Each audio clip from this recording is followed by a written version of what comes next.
रियाज माला संगीत साधकों की डोर। सब्सक्राइब करें रियाज माला को तथा कमेंट करें कि आप कौन सी जगह से वीडियो को देख रहे हैं, जिससे आप हमसे जुड़ पाए। दोस्तों, क्या आपकी भी उम्र 50 के पार हो चुकी है?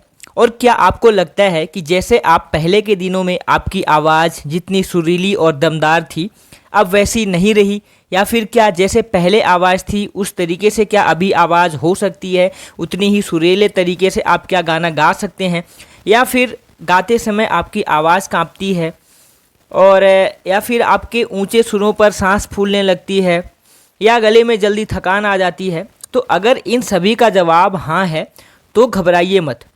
यह सिर्फ आपकी समस्या नहीं है, बल्कि यह है आपके उम्र में संगीत से जुड़े हर इंसान की कहानी होती है। तो आज के इस वीडियो में मैं आपको बताऊंगा कि 50 प्लस उम्र होने के बाद भी गायकों की आवाज़ को कैसे बेहतर करना है, कैसे सुरीला करना है और कैसे पहले के जैसे दमदार बनाना है। तो उसके लिए यहाँ पर मैं आपको 100% सटीक, साइंटिफिक और शास्त्रीय समाधान यहाँ पर बताऊँगा। तो इस वीडियो को अंत तक जरूर देखिएगा, क्योंकि आज के इस वीडियो में आपके सारे डाउट्स क्लियर होने वाले हैं और आपको यहाँ पर मैं बताने वाला हूँ कि क्या रियाज़ करना है, कैसे रियाज़ करना है। तो सबसे पहली चीज़ कि आपको कॉपी और पेन लेकर के बैठना है, क्योंकि यहाँ पर मैं जो प्लान बताऊँगा, मैं जो रियाज़ का रूटीन बताऊँगा, किस तरीके से रियाज़ करना है, तो वो आपको यहाँ पर लिखना पड़ेगा और उसी को आपको फॉलो करना है अगले 3 महीनों तक, ताकि जो आपका गला है वो पहले के जैसे आपकी आवाज़ थी उसी तरीके से आप गाना गाने के लिए बेहतर तरीके से और हमेशा के लिए अपनी आवाज़ को सुरक्षित रख सकते हैं। तो इस वीडियो में कई पार्ट के ऊपर मैं बात करूँगा। तो क्रमशः जो है सबसे पहले पॉइंट जो आएगा कि सबसे पहले हम द कोर प्रॉब्लम को फाइंड करेंगे कि समस्या क्या होती है, और फिर उसके हम समाधान की तरफ चलेंगे कि हमें कैसे रियाज़ करना है, किस तरीके से सारी चीज़ों को करना है ताकि हमारा गला बेहतर तरीके से काम करे। लेकिन उससे पहले दोस्तों एक छोटा सा निवेदन है कि आप कौन सी जगह से वीडियो को देख रहे हैं, और तो हमें ये कमेंट में बताइए कि कौन सी जगह से जुड़ करके आप वीडियो को देख रहे हैं। और दूसरी चीज़ कि ये रियाज माला परिवार जहाँ से आप वीडियो देख रहे हैं, इस परिवार को बड़ा बनाने की जिम्मेदारी भी आपकी है।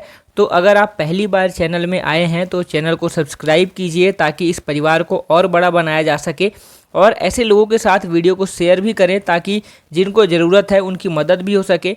और एक वीडियो को लाइक ज़रूर कीजिएगा, क्योंकि आपके लाइक से ही हमें समर्थन मिलता है और मैं और भी वीडियो बनाने की कोशिश करता हूँ। तो सबसे पहले हम इस टॉपिक में आने से पहले हम समझते हैं कि हमारी प्रॉब्लम क्या है, द कोर प्रॉब्लम। इसके बाद हम आएंगे सल्यूशन की तरफ। तो छोटा सा हम यहाँ पर समस्या समझ लेते हैं कि आपको क्या क्या समस्याएं हैं, और अगर आपको ये सभी समस्याएं हैं तभी आप ये सारे रूल्स को फॉलो करेंगे तो आपकी आवाज़ बेहतर तरीके से काम करेगी। सबसे पहले दोस्तों 50 या 60 की उम्र के बाद गायकों की सबसे बड़ी समस्या होती है कि वोकल कॉर्ड्स का लचीलापन, यानी कि इलास्टिसिटी। ये लचीलापन जो है वो कम हो जाता है और मांसपेशियों को कमज़ोर कर देता है। तो मेडिकल भाषा में इसे प्रेस्बायोफोनिया भी बोलते हैं। तो हम इसकी तरफ नहीं जाएंगे, लेकिन हमारी जो समस्या है वो है कि हमारी वोकल कॉर्ड्स कमज़ोर हो जाती हैं। तो वोकल कॉर्ड्स को हमें मजबूत करना है, उसके लिए हमें क्या करना होगा? तो इसके जो देखिए सबसे पहले यहाँ पर रीज़न क्या होते हैं, तो इसके 3 मुख्य कारण होते हैं।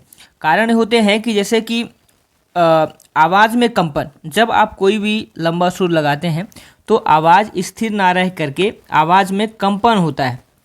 और दूसरा किस तरीके से होता है कि सांस का जल्दी टूटना, यानी कि फेफड़े की क्षमता, लंग कैपेसिटी को कम होने से आप एक सांस को लंबी तान या आलाप लेने में आपको काफ़ी दिक्कत होती है। तीसरा है कि स्केल का नीचे गिरना। अब जो हाई पिच आप 30 की उम्र में गाते थे, आप 25 की उम्र में जो हाई पिच गाते थे, अब वहाँ तक पहुँचने में गले में बहुत जोर पड़ता है और आवाज़ फटने लगती है।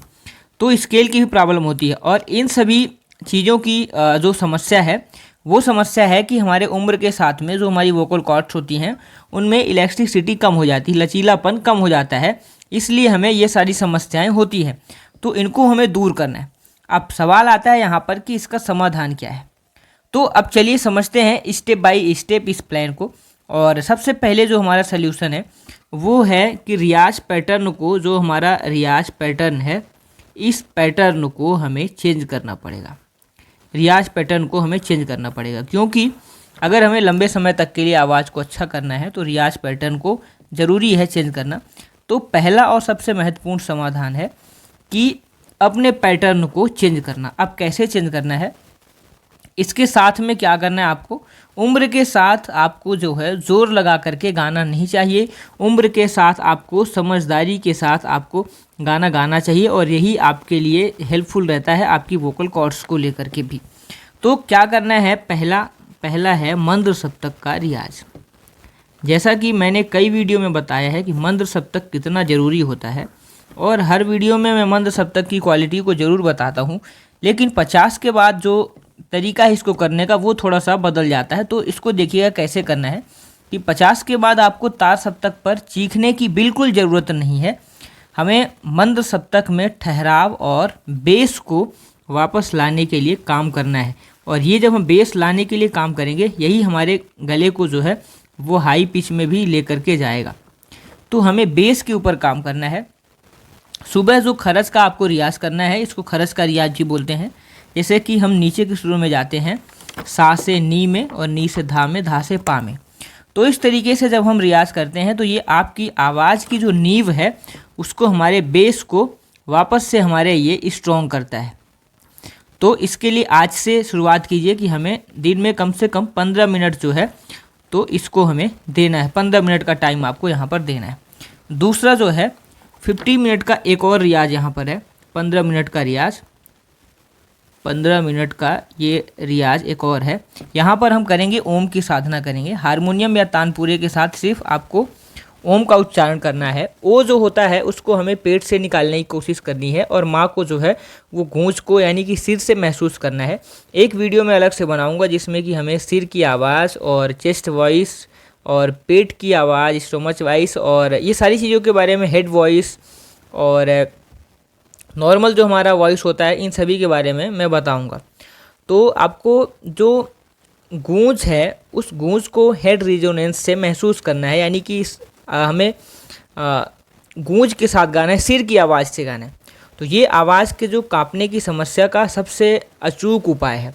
आपकी आवाज़ अगर कांपती है तो आपको ओम का अभ्यास और हेड वॉइस के थ्रू हमें इसका ओम का अभ्यास करना है। जैसे हम बोलते हैं माँ, तो माँ शब्द जो है, जैसे कि हमने यहाँ पर बोला माँ,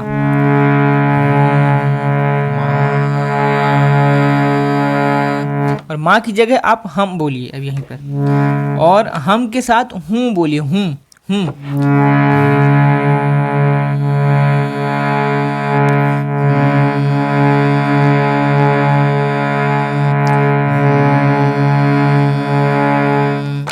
ये तो हमने ओम बोलना है हमको, लेकिन ओम के साथ दूसरी चीज़ यहाँ पर हूँ बोलना है। हूँ, ये जो हूँ है, इस हूँ का हम जितना अभ्यास करते हैं तो ये हमारे गले को कांपने से रोकता है और बहुत शानदार तरीका होता है आवाज़ को कांपने से रोकने का। तीसरा यहाँ पर है स्केल को शिफ्ट करना है। स्केल शिफ्टिंग की बात करता हूँ मैं यहीं पे। स्केल शिफ्टिंग क्या है अभी मैं आपको बताता हूँ। स्केल शिफ्ट करना है, कैसे स्केल शिफ्ट करना है, देखिए दोस्तों, अगर आप पहले सी शार्प यानी कि काली आप यहाँ पर 1 से गाते थे, काली 2 से गाते थे, या फिर आप सफ़ेद 1 से गाते हैं, तो सी शार्प हो या फिर आप डी हो, डी शार्प हो या फिर आपका सी हो, कोई भी स्केल अगर आपका हो, तो चाहे काली 1 हो चाहे काली 2 हो, तो अगर आप पहले ऐसे गाते थे और अब दिक्कत होती है तो अपनी ईगो को किनारे रखिए और अपना स्केल उससे 1 स्केल नीचे कर लीजिए, यानी कि ए शार्प कर लीजिए, बी कर लीजिए। अगर गाना ज़्यादा ज़रूरी है, ऊंचा गाना, तो ही आप यहाँ अपने पहले के स्केल में ट्राई करें। अगर हो सकता है कि 1 स्केल नीचे करने से आप उस गाने को गा सकते हैं या फिर उस गाने को गाया जा सकता है, तो ज़रूर हमें 1 स्केल नीचे करना चाहिए। आपका जो भी स्केल है उससे 1 स्केल नीचे आकर के हमें गाना गाना चाहिए, क्योंकि गाना गाने की जो असली क्वालिटी होती है वो होती है उसकी मिठास में। अगर मिठास ही नहीं होगा तो फिर वो गाने में मज़ा नहीं आएगा, वो गाना कोई भी सुनेगा तो उसको बिल्कुल अच्छा नहीं लगेगा। तो इसलिए स्केल शिफ्ट की ये इम्पोर्टेंस होती है अगर आप 50 की उम्र के हो गए हैं। अब यहाँ पर जो दूसरा सल्यूशन है कि ब्रीथ कंट्रोल और प्राणायाम, क्या क्या ज़रूरी है और ब्रीथ कंट्रोल कैसे करना है। ब्रीथ कंट्रोल एंड प्राणायाम। अब यहाँ पर देखिए ये बहुत ज़रूरी है। और दूसरी सबसे बड़ी दिक्कत है सांस को फूलना। अब यहाँ पर हम बात करेंगे सांस फूलने की समस्या को और कैसे अभ्यास करके हमें उसको ख़त्म करना है, जो सांस फूलने की समस्या है। तो ये सबसे बड़ी समस्या होती है। उम्र बढ़ने के साथ हमारे फेफड़े की जो इलास्टिसिटी होती है वो कम हो जाती है, और इसे ठीक करने के लिए आपको गायक वाले प्राणायाम करने होंगे। पहला है डायाफ्रामिक ब्रीदिंग, यानी कि पेट से सांस लेना। पेट से सांस लेना डायाफ्रामिक ब्रीदिंग है। तो पेट से सांस लेना मतलब कि जब आप सांस लें तो आपका सीना नहीं बल्कि पेट बाहर आना चाहिए। गाते समय गले से नहीं, आपको नाभि से आपको जोर लगाना है। इससे गले पर जो दबाव है वो 80% तक कम हो जाता है। इसके लिए एक स्पेशल वीडियो मैं बनाऊंगा जिसमें कि मैं बताऊंगा आपको कि पेट से हमें कैसे गाना है, पेट से सांस कैसे लेना है। हालांकि इसके अलावा मैंने एक वीडियो बनाया हुआ है, तो आप उसको जा करके देख सकते हैं कि पेट से कैसे हमें गाना है। और क्योंकि इस वीडियो में मैं सारी चीज़ें बताऊंगा तो वीडियो काफ़ी बड़ी होगी। और यहाँ पर जो वीडियो का आज का टॉपिक है वो मेन टॉपिक है कि हमें आवाज़ को कैसे सुरक्षित रखना है। 50 की उम्र तक क्या रियाज़ करना है, सांस फूल रही है तो किस तरीके के अभ्यास से सांस फूलना बंद करना है, हमें अपने पिच को कैसे हाई करना है, गले को कैसे मेंटेन रखना है। तो आप वो वीडियो देखिएगा। तो पेट से सांस लेने में आपकी जो 80% तक समस्या है वो ख़त्म होती है। प्राणायाम, अनुलोम विलोम और भ्रामरी प्राणायाम। अनुलोम विलोम और भ्रामरी ये बहुत ज़रूरी है। अनुलोम विलोम और भ्रामरी प्राणायाम जो है वो 50% गायकों के लिए और जो 50 साल से ज़्यादा हो गए हैं उनके लिए संजीवनी बूटी है। भ्रामरी प्राणायाम जो है वो कान बंद करके भंवरे के जैसे गुंजन करना होता है, जैसे कि हमने हम किया, ओम किया, उसी तरीके से। ये क्या करता है कि आपके वोकल कॉर्ड्स की नेचुरल मसाज करता है। रोज़ 10 मिनट इसे आप अपने रूटीन में ज़रूर शामिल करें। तीसरी चीज़ है कि long note practice. Long note practice करनी है। लॉन्ग नोट प्रैक्टिस का मतलब है कि एक सांस में सा को जितनी देर तक हो सके उतनी देर तक होल्ड करने की कोशिश करें। शुरू में 10 सेकेंड होगा, फिर धीरे धीरे 20 सेकेंड होगा, 30 सेकेंड होगा, 40 सेकेंड होगा। ऐसे ऐसे करके आपकी इंक्रीज इस जो है टाइमिंग है वो बढ़ेगी। तो इस तरीके से 40-45 सेकेंड अगर हो गया तो मतलब ठीक ठाक है। तो इतना हमें रोकने की इसको कोशिश करनी है। चौथा पॉइंट जो हमारा आज की वीडियो का है वो है यहाँ पर कि गले की देखभाल और यहाँ पर डाइट, यानी कि vocal care and diet. Vocal care and diet कैसे ध्यान रखना है गले का हमें 50 की उम्र में भी। तो बढ़ती उम्र में जो है वो गले में कफ और ड्राइनेस यानी कि खुश्की ये बहुत जल्दी आती है, इसलिए आपको अपने गले को एक वीआईपी ट्रीटमेंट देना होगा। पहला है हाइड्रेशन।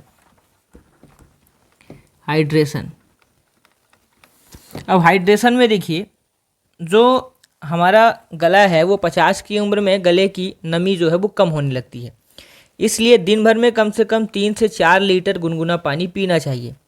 रियाज करते समय भी अपने पास पानी की बोतल रखना है और हर 15 मिनट में आपको एक घूंट पीना है। दूसरा जो है वो रामबाण उपाय है, और इस उपाय को मैं रामबाण इसलिए बोल रहा हूँ क्योंकि ये बहुत अचूक उपाय है और ये आपके घर में भी उपलब्ध हो जाता है। तो घरेलू उपाय है ये। सोने से पहले एक छोटा सा टुकड़ा मुलेठी का अपने मुंह में रख करके उसको चूसना है, या फिर हल्के गर्म पानी में थोड़ा सा शहद और अदरक का रस मिला करके उसको पीना है। ये आपकी वोकल कॉर्ड्स को लुब्रिकेशन देता है, चिकनाहट देता है, तो ये बहुत ज़रूरी होता है। तीसरा है कि एसिडिटी से बचना है, यानी कि गैस से बचना है, एसिडिटी से बचना है हमें। तो एसिडिटी से बचने के लिए रात को हल्का खाना खाना है और सोने से कम 2 घंटे पहले खाना खा लेना चाहिए। उम्र के साथ जो है वो एसिड रिफ्लैक्स की समस्या बढ़ती है, जिससे पेट का जो एसिड है वो गले तक आकर के वोकल कॉर्ड्स को जला देता है और सुबह आवाज़ बैठी हुई मिलती है। तो खट्टी और ज़्यादा तली भुनी चीज़ों से भी गायकों को दूर रहना चाहिए। तो ये हमारे 4 पॉइंट्स यहाँ पर अभी कवर हुए। अभी यहाँ पर इसके बाद माइंडसेट और जो हमारे दिग्गज गायक थे, जो भी दिग्गज गायक हैं, उनसे हमें क्या प्रेरणा मिलती है। तो दोस्तों देखिए यहाँ पर माइंडसेट जो है, और एक चीज़ यहाँ पर मैं आपको बताता हूँ कि जो उम्र है वो सिर्फ एक नंबर है। आप ये सोचिए कि लता मंगेशकर, मोहम्मद रफ़ी या फिर आप किशोर दा के बारे में अगर मैं बात करूं तो लता जी 80 की उम्र में भी उतनी ही मधुरता से उन्होंने कई गानों की रिकॉर्डिंग की हुई है, बल्कि उम्र बढ़ने के साथ आवाज़ में मैच्योरिटी भी ज़्यादा बढ़ती है। उन्होंने जीवन भर अपने सुरों को कैसे साध कर रखा, इसका राज था कि निरंतर और सही दिशा में रियाज। 50 या 60 की उम्र में आपकी आवाज़ का रंग बदल सकता है, आवाज़ थोड़ी भारी हो सकती है, लेकिन इसका मतलब यह नहीं है कि आप बेसुरे हो गए हैं। इस नई मैच्योर आवाज़ को अपनाना है। गज़ल, भजन या क्लासिकल बंदिशों में यह भारीपन बहुत ही खूबसूरत लगता है। खुद पर विश्वास रखिए कि आपकी जो गायकी है आप उसको एंजॉय कर रहे हैं। तो दोस्तों अगर आप इन 3 बातों का, जो हमने खरज का रियाज, सही प्राणायाम और गले की देखभाल और जो हमने रूटीन बताया, उन रूटीन को अगर आप सही तरीके से शामिल करते हैं, फॉलो करते हैं, तो 50 या 80 की उम्र में भी आपकी आवाज़ सुरीली और दमदार बनी रहेगी। अगर आपको ये जानकारी हमारी वैल्यूएबल लगी हो तो इस वीडियो को लाइक करें और अपने उन दोस्तों के साथ शेयर करें जिन्हें संगीत से प्यार है। हमें नीचे कमेंट करके ज़रूर बताइए कि गाना गाते समय आपको बड़ी दिक्कत क्या आती है, क्या सांस फूलती है या फिर गले में खराश रहती है। मैं आपके हर कमेंट का जवाब देने की कोशिश करूँगा। संगीत सीखते रहने के लिए हमारे चैनल को सब्सक्राइब करना ना भूलें। कौन सी जगह से आप वीडियो को देख रहे हैं ये हमें कमेंट में ज़रूर बताएं। चैनल को सब्सक्राइब करें। मिलते हैं अगले वीडियो में कुछ नई वोकल टिप्स के साथ। तब तक के लिए रियाज करते रहिए, खुश रहिए। धन्यवाद।